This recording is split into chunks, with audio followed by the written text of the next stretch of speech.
அன்பு நேயர்களே, ஞாயிறு இரவு ஒரு அவசர சந்திப்பு. கிழக்கு மாகாணம் அம்பாறை மாவட்டம் பொத்துவில் அருகம்பை கடந்து பாணமை அங்கிருந்து காடுகள் நிறைந்த வழியாக 17 கிலோமீட்டர் சுமார், அதாவது கிழக்கு மாகாணம் அம்பாறை மாவட்டத்தில் பொத்துவில் அருகம்பை கடந்து பாணமை, அது ஒரு முற்றுமுழுதாக சிங்கள ஊரா, பாணமை என்ற ஊர், அங்கிருந்து காடுகள் நிறைந்த, அதாவது எல்லா ஜீவராசிகள் நிறைந்த காடுகள் நிறைந்த வழியாக 17 கிலோமீட்டர், சுமார் 16 வரும். அது 17 கிலோமீட்டர் கொண்ட தூரம் தான் வரலாற்று பிரசித்தி பெற்ற உகந்தமலை ஸ்ரீமுருகன் ஆலயம். மிகவும் பழமை வாய்ந்ததா, நான் அறிய 225 ஆண்டுகள் பழமை வாய்ந்த ஒரு வரலாற்று புகழ்மிக்க ஒரு ஆலயம் தான் உகந்தமலை ஸ்ரீமுருகன் ஆலயம். வரலாற்று பிரசித்தி பெற்ற உகந்தமலை ஸ்ரீமுருகன் ஆலய கடற்கரை சூழலில் உள்ள மலை ஒன்றில் இன்று காலை, ஞாயிற்றுக்கிழமை காலை முதல் புத்தர் சிலை ஒன்று நிறுவப்பட்டு உள்ளது. அதோடு ஒட்டிய பௌத்த கொடியும் பறக்கப்பட்டு உள்ளது. அப்ப இந்த இன நல்லுறவை குழப்பறதுக்காக, இந்த அரசாங்கத்தை ஒரு சிக்கலுக்குள் கொடுப்பதற்காக யாரால் செய்யப்பட்டிருக்கிறது? அந்த ஏரியா முழுவதும் சீருடை தரித்தவர்கள் இருக்கின்றார்கள். வருடாந்தம் முருகப்பெருமான் தீர்த்தமாடுகின்ற கடற்கரை சூழலில் கடற்படை முகாமுக்கு அருகே உள்ள மலையில் தான் குறித்த புத்தர் சிலை அமைக்கப்பட்டுள்ளது. அங்கு பௌத்த கொடியும் பறக்க விட்டாங்க. இன்றைய காலையில இந்த தில்லாலங்கடி வேலையை பார்த்துட்டாங்க.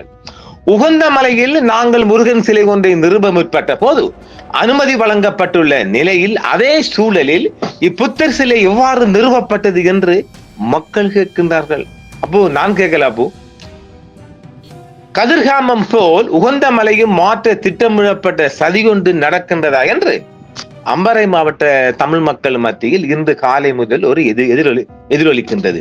அதாவது இப்ப கதிர்காமத்தை எடுத்துக்கொண்டால் முருகனுக்கும் அவங்களும் உரிமகோடுறாங்கல்ல, பெரும்பான்மையினத்தவரும், அந்த மாதிரி ஒரு லொல்லு பிடிச்ச வேலைக்கு தான் இந்த சிறுடைக்காரங்க இன்றைய காலையில இது அரங்கேற்றிருக்கிறாங்க.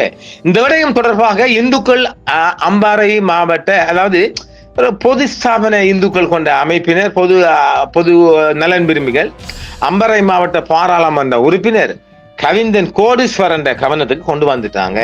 இப்ப நாம இதை உலக பரப்பில் அரங்கேற்றிருக்கிறோம். எல்லோரும் கேட்டுக்கொள்ளுங்க, எல்லோரும் இதை பார்த்து கொள்ளுங்க. உகந்த மலையில் வள்ளியம்மன் மலையில் கடந்த காலத்தில் முருகன் சிலையை நிறுவதற்கு முன்னாள் கிழக்கு ஆளுநர், அமைச்சர்கள் முதல் ஆலய நிர்வாகத்தினர் முயற்சி செய்த போது அதற்கு வனஜீவராசிகள் திணைக்களம் தடை செய்துள்ளது. நாங்க சொன்ன ஏற்கனவே சொல்லியிருக்கிறோம் இல்ல, கண்ட இடம் எல்லாம் இந்த வனஜீவராசிகள் போரஸ்ட் பிடிச்சிக்கிட்டு அது அரசாங்கம் சொந்தமான இடம் என்று ரொம்ப தொல்லப்படுத்துறான் இந்த கிழக்கு மாநிலத்திலே வடக்கு மாநிலத்திலே.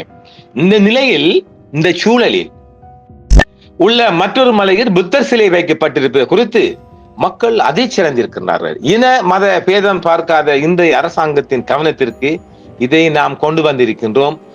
சரியான நீதியான உகந்த நடவடிக்கை எடுக்க வேண்டும் என்பதையும் இந்த இடத்தில் நாம் பதிவு செய்கின்றோம். இந்த உகந்த மலையை கொஞ்சம் பார்ப்போமா? என்ன, நானும் போயிருக்கிறேன்னா சுமார் 25 ஆண்டுகள் முன்பாக ஆசையாக நானும் ஒரு முஸ்லிம் நண்பரும் போய் நின்று அந்த இரவு தங்கி, அது பெரிய ஒரு ஜொலியான இடம், அது பார்க்கலாம், போகலாம், அதுல போறதுக்கு ஒன்றும் தப்பில்லை.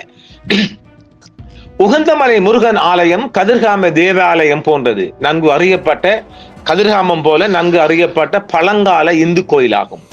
குமண வனத்தின், குமணன் சொல்லுவாங்க, அதாவது ஒரு வனாந்திரம், பெரிய காட்டு பகுதியா, கரடி, சிங்கம், புலி, யானை எல்லாம் கிடக்கும், பெரிய காடு. நான் நிறைய நம்ம உயரத்துக்கு ஒரு 10 அடி 12 அடிக்கு மேல உயரம் இருக்கும் அந்த காடுகளா. குமண வனத்தின் மைய பகுதியில் உள்ள முருகப்பெருமானுக்கு அர்ப்பணிக்கப்பட்ட இந்த வசீகரமான கோயில் அடர்ந்த காடு வழியாக கதிர்காமத்துக்கு புனித யாத்திரை மேற்கொள்ளும் பக்தர்களின் முக்கிய ஸ்டாண்ட், தரிப்பிடம். அது அந்த போவாங்கல்ல, கதிர்காமத்துக்கு போகக்குள்ள போற வழியில இதுவும் ஒரு முருகன் கோயில் இல்லையா, தங்கி நின்று குளிச்சுட்டு சாப்பிட்டு உணவருந்திட்டு சொல்லுவாங்க. அது ஒரு ஸ்டாண்ட், அவரோட தரிப்பிடம். அது இதெல்லாம் பார்த்திருப்பீங்க. அந்த கதிர்காமத்துக்கு போறவங்களை நம்முடைய கிழக்கு மாகாண மக்கள் பார்த்திருப்பீங்க. வெறும் செருப்பு அணியாமல், பாதணி அணியாமல், மஞ்சை வேட்டியுடன் குரூப்பாக சிறுவர்கள், பெரியவர்கள், நடுத்தர வயதினர் என்று காலை அவர்கள் நடைப்பயணி, யாழ்ப்பாணம் இருந்து நிறைய பேர் வருவாங்க. ஓட்டமாவடி, வாழைச்சேனை, ஏறாவூர், மருதமுனை, இப்படி இந்த முஸ்லிம் அக்கரைப்பற்று, இந்த முஸ்லிம் கல்முனை பகுதிகள் எல்லாம் அந்த வெயில் கடும் வெயில இருக்கும். அது அந்த சீசனை சொல்ல வர பின்னுக்கு அந்த வெயில் காலங்களில் வேகாத வெயில் நடந்து சொல்லுகின்ற போது பல முஸ்லீம் தனவந்தர்கள் நண்பர்கள் எல்லோருமா சேர்ந்து அவங்களுக்கு குளிர்பானங்கள் நீர்கள் கொடுத்தத கண்ணால பார்த்திருக்கிறோம்.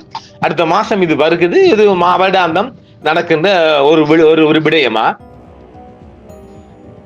உகந்தைக்கு அண்மித்த பானம குமண போன்ற இடங்களில் இன்று வரைக்கும் தமிழர்களும் சிங்களவர்களும் நல்லிணக்கத்துடன் வாழ்ந்து வருகின்றார்கள். இதற்கான் கொலப்பது திட்டமிட்டிருக்கிறார். முருகப்பெருமான் எப்போதும் மலைகளும் தொடர்புடையவராம் என்பதால் முருகப்பெருமானுக்கு மிகவும் உகந்த இடம் என்பதால் உகந்த மலை அதன் பெயரை பெற்றதாக சில தமிழ் நாட்டுப்புற கதைகள் இருக்கின்றது. அதாவது முருகனுக்கு உகந்த இடம் என்று சொல்லுவதால் அது உகந்த மலை என்று சொல்லப்படுகிறார். நான் நீண்ட காலமா தேடின ஒரு வரலாறு அவசரமா கிடைச்சி போட்டிருக்கிறார். மற்றொரு நாட்டுப்புற கதையின்படி இந்த இடம் ஸ்கந்த குமார் வள்ளியம்மாவுடன் ஒரு தங்க படகில் உகந்த கரையில் இறங்கிய இடம் என்றும் நம்பப்படுகின்றது. அப்பா இதுக்கெல்லாம் ஆதாரம் கேட்டு வந்தேன்னா எனக்கு அதெல்லாம் தெரியா. இது வரலாற்று சான்றுகள். இந்த படகு ஒரு ரன்கலா என்று அழைக்கப்படும் ஒரு பாறையாக மாற்றப்பட்டதாகவும் கூறப்படுகிறது. இது இன்னும் உகந்தையில் காணப்படுகிறது. இதுக்காக இன்னும் பல நாட்டுப்புற கதைகள் உகந்தை கோயிலின் தொன்மையை கதிர்காமத்துக்கு கொண்டு வருகின்றன. இது பழங்காலத்தில் இருந்து கதிர்காம யாத்திரிகளை ஈர்த்தது. இந்த மலையின் உச்சியில் ஸ்கந்த பமானின் தெய்வீக கதிர்வேல் தாக்கிய இடங்களில் ஒன்றாகவும் குறிப்பிடப்படுகின்றது. வேதங்கள் குச்சி மற்றும் ஓலை இலைகளால் ஆன ஒரு எளிய சன்னதியுடன் இந்த இடத்தின் புனிதத்தை பாதுகாத்தன. மற்றொரு புராணத்தின்படி முருகனின் கையிலிருந்து வந்த மூன்றாவது ஈட்டி இங்கு வந்த மலையின் உச்சியில் தங்கியது. இந்த முருக வழிபாட்டிற்கு மிகவும் பிடித்த இடமாக மாறியது. மூன்றாவது புராணத்தின்படி முருகனும் அவரது அன்பான இதயம் கொண்ட வள்ளியும் உகந்த மலையின் மேல் வசிக்க கல் படகுகளில் இன்னும் கடற்கரையில் தங்கி உள்ள வந்தனர் என்று வரலாறு இருக்கின்றது. மலை உச்சியில் வேலுக்காக மிக நீண்ட காலங்களாக தளர்வான கற்களால் கட்டப்பட்ட ஒரு சிறிய குடிசை இருந்தது. சான்று என்று தேங்குறாங்க. 1800ஆம் ஆண்டுகளில் கூட இது ஒரு குறிப்பிடத்தக்க இந்து ஆலயமாக இருந்தது. பிரிட்டிஷ் நாட்குறிப்புகளில் இது உறுதிப்படுத்தப்பட்டது. பிரிட்டிஷ் ஸ்டோரியில இதெல்லாம் இருக்குதாம். வட இந்தியாவை சேர்ந்த கிரி என்ற இந்து முனிவர் இந்த கோயிலை பராமரித்ததாகவும் நம்பப்படுகிறது. மட்டக்களப்பில் வசித்து வந்த யாழ்ப்பாணத்தை சேர்ந்த பிரபல வணிகர் மார்க்கண்டு முதலியார் 1885ஆம் ஆண்டில் வேலுக்கு ஒரு சிறிய கட்டிடத்தை கட்டி கொடுத்திருக்கின்றார். எங்க? அந்த உகந்தமலை கோயிலுக்கு. மார்க்கண்டு முதலியாரால் ஒரு யாத்திரிகர் ஓய்வறையும் கட்டப்பட்டது. அது பல ஆண்டுகளுக்கு முன்பு எரிச்சு போட்டாங்க. இந்த ராஷ்டில் எரிச்சு போட்டாங்க. 1908ஆம் ஆண்டு முதல் இன்று முதல் கும்பாபிஷேகம் இந்து கோவிலின் ஞானஸ்தானம். கும்பாபிஷேகம் சொல்லுவோம் இல்லையா, அது இந்து கோவிலின் ஞானஸ்நானம் மற்றும் 2002 மற்றும் 2017ஆம் ஆண்டுகளில் 2 கும்பாபிஷேகங்கள் எதிர்கொண்டன செய்யப்பட்டிருக்கின்றது. உகந்தை சுவாமிமலை மற்றும் வள்ளிமலை என அழைக்கப்படும் 2 குன்றுகளாக பிரிக்கப்பட்டுள்ளது. ஏனெனில் அவற்றின் மேல் முறையே வேல்சாமி மற்றும் வள்ளி அம்மன் ஆகிய 2 சன்னதிகள் உள்ளன. இயற்கையாகவே உருவாக்கப்பட்ட 7 அகழ்வாராய்ச்சிகள் இந்த 2 குன்றுகளிலும் உள்ளன. மேலும் சரவண பொய்கை வள்ளி அம்மன் கோயிலுக்கு முன்னால் உள்ள இயற்கை நீரூற்று பக்தர்களால் மதிக்கப்படுகின்றது. மேலும் இந்த முருகனின் பிரதான சந்நிதியிலிருந்து தெற்கே சுமார் 100 மீட்டர் தொலைவில் உகந்தை கடற்கரையும் அழகான பீச்சாக இருக்கின்றது. இது நாங்களும் போய் கைய காலம் நினைச்சு வந்துக்கிறோம். எனக்கு நீந்தேலும் நான் அங்கல குளிக்கல. நான் போன காலத்துல 25 ஆண்டுகளுக்கு முன்னுக்கு நான் போன சூரியா.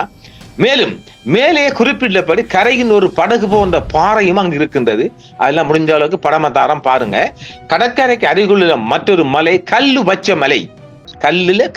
மலை லிட் கல் வைக்கும் மலை என்பது பக்தர்கள் தங்கள் விருப்பங்களை நிறைவேற்ற பிரார்த்தனைகளுடன் கல்லை வைக்கும் மற்றொரு வழிபாட்டு தலமாகும். இயற்கையாகவே உருவான பாதம் போன்ற அகழ்வாராய்ச்சிகள் முருகன் மற்றும் வள்ளிக்கு சொந்தமானது என்று நம்பப்படுகின்றது. அதாவது அந்த மலையில இந்த ஆதமலை என்று சொல்லி போறாங்களா, நான் போயில்ல. இந்த பலாங்குட சைடு அது இந்த கதிராமத்து பக்கம் தானே, நான் போயில்ல. அந்த மாதிரி ஒரு பாதம் இருக்கா, நான் அதை பார்க்கல. இந்த ஆண்டு போக கிடைச்சால் அதை பத்தி நான் ஒரு ஸ்டோரி எடுப்போமா. அது கால் பதிச்சுன்னு சொல்லப்ப அப்ப நான் பார்க்கல. அந்த அளவுக்கு அப்ப அருகில வந்து இருக்குமோ தெரியல, பார்க்கல. இது ஒவ்வொரு ஆண்டும் ஜூலை ஆகஸ்ட் நடுப்பகுதியில் வரும் பௌர்ணமி தினத்தில பௌர்ணமி நாளில் வரும் கதிர்காம திருவிழாவுடன் உகந்த மலையின் வருடாந்திர விழா ஒரே நேரத்தில் நிகழ்கிறது. தீர்த்த உற்சவம் திருவிழாவின் இறுதி கடல் நீராடும் வழிபாட்டு முறை. தீர்த்த உற்சவம் என்றால் அங்க வார பக்தர்கள் காலங்காத்தால கடல்ல குளிப்பாங்க. நாங்கெல்லாம் பார்த்தேன். அவங்க குளிச்சாங்க, நிறைய பேர் குளிப்பாங்க.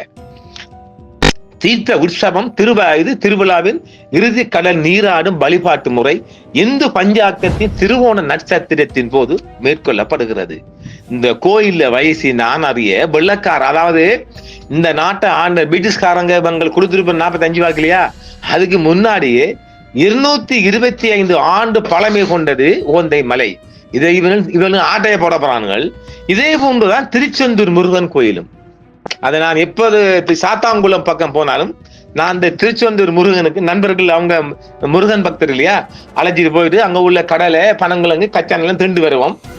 கடைசியாக நான் இப்ப போய் 3 வருடம் ஆகுது. இந்த ஆண்டுக்குள் திருச்செந்தூருக்கு போக மிக அதிக வாய்ப்பு இருக்கின்றது. ஆக ஒரு 225 ஆண்டுகள் பழமை வாய்ந்த இந்த கோயில ஆட்டைய போட போறாங்க. இப்ப புத்தர் சிலை ஏத்தியாச்சு இல்லையா, அதுக்கப்புறம் நடக்கிற கூத்த பாருங்களேன். எனவே இதை சட்ட ரீதியாகவும் நாங்க அணுக வேண்டி இருக்கிறது.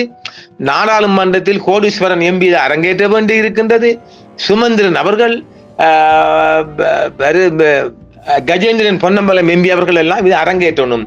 இதை விட்டு கொடுத்தோம் என்றால் மிகப்பெரிய அம்பாறை மாவட்டத்துல மிகப்பெரிய ஒரு விடயமா போயிடும். இப்போது இந்த முஸ்லீம் எம்பிக்கள் இதை கொஞ்சம் தட்டி கேளுங்கப்பா, கொஞ்சம் நாடாளுமன்றத்துல இது சரியான கேளுங்க. இது அரசாங்கத்துக்கு தெரியுமா?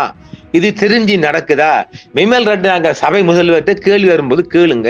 இதை உடனே தூக்க சொல்லிருங்க. இன முரண்பாடுகளை படையினர் வளர்க்க போறாங்களா? அதை முஸ்லீம் எம்பிக்களும் கேளுங்க. அதே மாதிரி அந்த நிசாம் காரியப்பர் கூட இதை கேட்கல, நல்ல ஒரு சட்ட மேதை இல்லையா, அழகா சட்டப்படி 2 வார்த்தையை போட்டு கேளுங்களேன். எல்லாமே தமிழனுக்கு மட்டும் நடக்குதுன்னு நீங்க வாய்ப்புக்கு இருந்தால் அப்படியே முஸ்லிம்கள் நடக்கும்போது அவங்க கேட்க மாட்டாங்க. இதே போன்றுதானே அட்டாளச்சேனை பிரதேசம் ஒலிபில் பாலமுனை மக்களுக்கு சொந்தமான சுமார் 120-130 ஏக்கர் காணிகளை தீர்க்கவாபி கோயிலுக்கு ஆட்டையை போட்டிக்கார்கள். இப்ப நீங்க இதெல்லாம் தட்டி கேட்கணும் இல்ல. எல்லாமே தமிழனுக்கு நடக்குது, நமக்கு தேவையில்லா விடயம் பண்ணி நீங்க ஒதுங்கி போனீங்கடா உங்களுக்கு நடக்கின்ற போது யாரு கேட்க போறான்? இப்ப சொல்ல போறாங்க உகந்த கோயில் இல்லப்பா, இது அவனுல சொந்த விடயத்துல நீங்க என்ன மூக்க போடுறீங்க? அது மலையில நீங்க ராத்திரி அதென்ன மலையை காண்டா கொண்டு புத்தர் அப்படிதான் மூதுலையும் கொண்டு ஏற்றி வச்சுக்கிறீங்க. இப்ப மூதருக்கு போற வழியில பாருங்க, அங்க சிங்கள மக்களே கிடையாது. இந்த உகந்த கோயிலுக்கும் சிங்கள மக்களும் எந்த சம்பந்தமே கிடையாது. அப்ப அங்க புத்தருக்கு என்ன வேலை? அப்ப இந்த வார மாசம் இது அவங்களோட வருடாந்த உற்சவம் நடக்க போகுது இல்லையா, அதுல ஒரு குழப்பத்தை ஏற்றி தமிழ் மக்கள் எல்லாம் இந்த அரசாங்கம் மீது ஒரு வெறுப்பு வரணும், ஒரு வெறுப்பை உண்டாக்கணும், ஒரு முரண்பாட்டை உண்டாக்கணும், சிங்கள தமிழ் மோதலை உருவாக்கணும் என்று யாரு முயற்சிக்கிறாங்க? அங்க யார மீறி நடந்திருக்கும்? நேவிக்காரங்க அங்க இருந்தா உங்களை மீறி யார் போயிருக்கும்? எனவே இத நாளை திங்கள் முதல் இதை நாடு முழுவதும் அரங்கேற்றுங்க. இதை வேணுமெண்டா கஜேந்திரன் பொன்னமலை எம்பி அவர்கள் இதை இன்டர்நேஷனல் பாடிக்கிட்ட போய் கம்ப்ளைண்ட் பண்ணுங்க. சம்பந்தமே இல்லாத இடங்கள்ல இன முரண்பாட்டை ஏற்படுத்துவதற்காக இப்படியான விடயங்கள் இந்த சீருடையினர் வடகிழக்கில் மிக நீண்ட காலமாக செஞ்சு வராங்க. வன்மையாக கண்டிப்போம். எவ்வளவு சீரம் இதை அரங்கேற்ற முடியுமோ அரங்கேற்றுங்க. இது ஒரு முக்கியமான விடயம். உலக பரப்புல நாம அடிச்சு சாத்திருக்கிறோம். மக்களே பார்த்துக்கொள்ளுங்க. மீண்டும் இதுக்கு பின்னாலும் ஒரு செய்தி வருகின்றது. இன்னும் ஒரு விடயம் என்னவென்றால், மிக அதிகமான இலங்கை செய்திகள் தேங்கி கிடக்கின்றது. ஒரு அன்பர் எப்பொழுது இவங்களை ரஞ்சித் மோகன் நினைக்கிறேன், அவர் இப்போ கேட்டிருக்கிறாங்க. அவர் ரிப்ளை அட்மின் கொடுத்திருக்கிறார், எங்களுடைய துரைபாண்டி கொடுத்திருக்கிறார். அவருக்கு ஒரு முருகன் பக்தர் துரைபாண்டியா, அதையும் பார்த்துக்கொள்ளுங்க. அவர் ஊடகர், மிக நீண்ட ஊடகர், அவர் தான் அட்மின். அப்போ அவர் தான் சொல்லிக்கிறாரு, ரஞ்சித் முருகன் சொன்ன தெரியும், அதான் நினைக்கிறேன், ரஞ்சித் மனோகரனா நினைக்கிறேன். ஆமா, அவர் கேட்கிறார். அப்ப நாங்க முடிந்த வரைக்கும் ஒரு நாளைக்கு உங்களுக்கு 2 செய்திகளை இலங்கை விடைக்கத்தை அரங்கேற்ற போறோம். ஏண்டா டெய்லி பெண்டிங் ஆகி லோட் ஆகுது. அந்த லோட்டை குறைக்கணும் என்றால் 2 செய்திகள் தர வேண்டி இருக்கின்றது. இன்று முதல் இந்த உகந்த முருகன் விடயத்துக்கு அப்புறம் ஒரு முக்கியமான விடயம் வருது, அதையும் பார்த்துக்கொள்ளுங்க. இந்த விடயத்தை மக்களே கொஞ்சம் மனசுக்கு எடுங்க. இந்த விடயத்தை எல்லோரும் ஒன்று சேர்ந்து ஒட்டுமொத்தமாக வடகிழக்கு மட்டுமேல புலமைந்து வார் மக்கள் மேல எவ்வளவு தூரம் இதை எதிர்க்க முடியுமோ எதிர்த்துக் கொள்ளுங்க. இது உங்களது உரிமை. இந்த உரிமைக்கு நாங்கள் தொடர்ந்து குரல் கொடுப்போம். எங்கெல்லாம் இப்படியான விடயங்கள் அரங்கேறுதோ எமக்கு தட்டி கொடுங்க, உடனே அரங்கேற்றுவோம், உலக பரப்பில் அரங்கேற்றுவோம். நிச்சயமாக அதுக்கு ஒரு விடிவு காணப்பட வேணும். உகந்தை முருகன் கோயிலுக்கு ஏகப்பட்ட முஸ்லிம்கள் போவாங்க தெரியுங்களா? நிறைய பொத்தி அன்பித்த பகுதி அது. அந்த ஏஎல் படிக்கிற பசங்க நிறைய போனாங்க. நாங்கெல்லாம் ஓயல் காலங்களே போனோம் புரியுங்களா? 25 ஆண்டுக்குள்ள ஓயல் காலங்களே போய் அந்த ராத்திரி நின்று ஷோட் அடிச்சுட்டு போய் ரொம்ப ஜாலியா போயிட்டு வந்து நானும் ஒரு முஸ்லீம் நண்பரும் 2 பேரும் தான் போனோம். எனவே அதெல்லாம் பார்க்கணும். சும்மா பாருங்க, அங்க போய் நீங்க உங்களை வணங்க சொல்லல, அதெல்லாம் ஒரு மலையில என்ன இருக்கெல்லாம் பார்க்க. என்னென்ன கிழக்குமான நம்முடைய மாவட்டம், நம்ம டிஸ்ட்ரிக்ட், நம்ம பகுதி, நம்ம எல்லாம் போய் பார்க்கலாம். நிறைய பொத்துவில் மக்கள் நிறைய போய்க்கிறாங்க. இப்ப பாலப்பழ சீசன், இந்த பகுதியெல்லாம் பாலப்பழ சீசன், போய் பாருங்க, அனுபவிங்க. இப்ப எல்லாம் போகலாம். இப்ப அந்த சீசன் வருகுதுன்னு நினைக்கிறேன். அதுக்கு விசேடமாக மட்டக்களப்பு, வாழைச்சேனை, கல்முனை, அக்கரைப்பட்டு, பொத்துவில் டிப்போ பஸ் எல்லாம் விசேட சேவையாக போடுவாங்க. உகந்தை மலை சேவை எவ்வளவு பாத்தீங்களா? அதாவது இந்த டிப்போ எல்லாம் முஸ்லீம் நபர்கள் டிப்போ மேனேஜர் மாதிரி, ஆனாலும் அவங்க பஸ் போடுறாங்க பாத்தீங்களா? அது அப்படி இல்ல. இந்த இப்ப என்ன போடுறாங்க எப்போதும். அது யுத்த காலம் இருக்குது, எந்த காலம் இருந்தா நான் அறிய. வாழைச்சேனை, மட்டக்களப்பு, கல்முனை, அக்கரைப்பட்டு, பொத்துவில் டிப்போ பஸ் எல்லாம் விசேட சேவை உகந்த மலை என்று சொல்லி நள்ளிரவெல்லாம் சர்வீஸ் பண்ணுவாங்க. அந்த அளவுக்கு நல்லா இருக்கும். அது நல்ல பயணம், காட்டு வழி பயணங்கள், நிறைந்த பயணங்கள். எனவே இதை நாம் கண்டிக்க வேண்டும், தண்டிக்க வேண்டும். நாடாளுமன்றத்தில் கோடீஸ்வரன் அரங்கேற்றுவார். மற்றபடி சட்ட ரீதியாக சட்டமேதைகள் சுமந்தன் அவர்கள் அரங்கேற்றணும். இந்த விடயம் வெளிவந்திருக்கு இல்லையா? இன்னைக்கு என்ன நடக்குதுன்னு பார்ப்போம். இன்னும் ஒரு நேரம் ஒரு பார்ட் 2 வந்து அரங்கேற்றுவோம். நன்றி நேர்களே. என்றும் உங்களுடன் சன்ரைஸ் இந்தியா டிவி. சப்ஸ்கிரைப் பண்ணுங்கள், பெல் பட்டனையும் கிளிக் செய்யுங்கள். உங்கள் ஆதரவே எங்கள் சேவை. ஆதரவு தாருங்கள், அரவணைப்போம். மறக்காம சர்ப்ரைஸ் பண்ணுங்க. தேங்க்யூ.